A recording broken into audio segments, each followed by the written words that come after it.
I'm Nicki Minaj, and this is Billboard.com.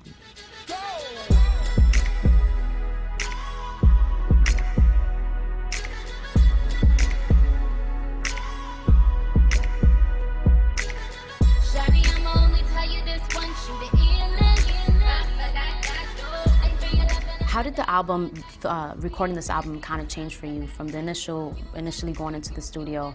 The idea behind it, did it evolve at all? And if so, how? And what has it turned into?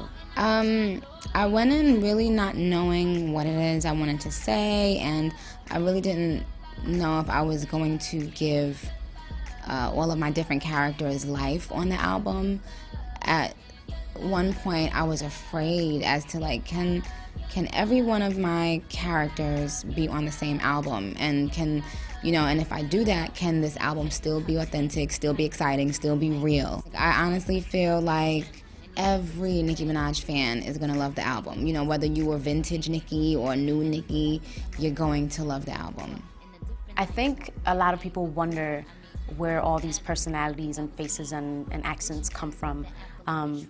Tell us where these personalities come from, where these characters come from, and were they always a part of Onika? Of course, they were always a part of Onika.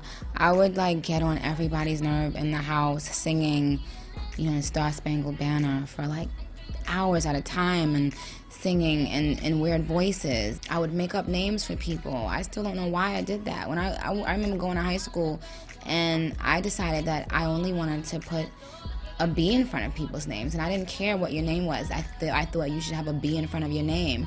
So if your name was, you know, Andrew, I would call you Bandrew, and if it was Ashley, I would call you Bashley. And my homegirl, one of my best friends, her name was Tembi. I called her Bemby. It's like, it always was there. I think hip-hop kind of, in the early stages, made me feel like I had to suppress that. Like, if it was corny to be me, but you know, lo and behold, there are tons of girls and tons of boys who appreciate all that craziness. And, you know, now I'm just like, yo, love it or hate it, this is me, you know, this is who I am. When he spoke Thai, never spoke lies, and he never broke fly. That's on my chest, let me get my cape on. He's so thugged out, ghost space and rape on.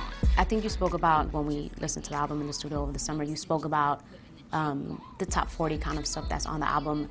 And then today you talked about the more hip-hop driven, like the more mixtape, Nicki stuff that your fans know you for.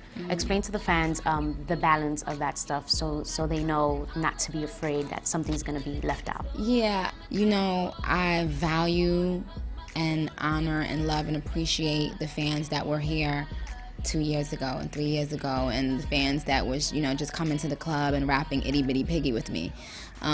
So those fans, rest assured, I have not strayed from that. I've given you guys ample Itty Bitty Piggy isms on Pink Friday. You know, I do like to switch it up and get more top 40-ish, but that just comes natural to me, and I don't want to suppress those desires just because I want to make one group of people happy. You guys don't have to be afraid thinking I'm going, you know, pop and I'm like leaving you. I'd never leave you, darling.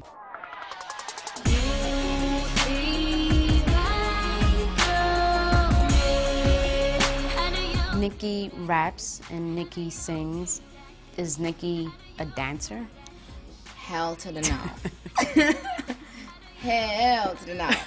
I just interpret my words through dance, and whatever happens when I'm on the stage happens, and it's God's plan that way.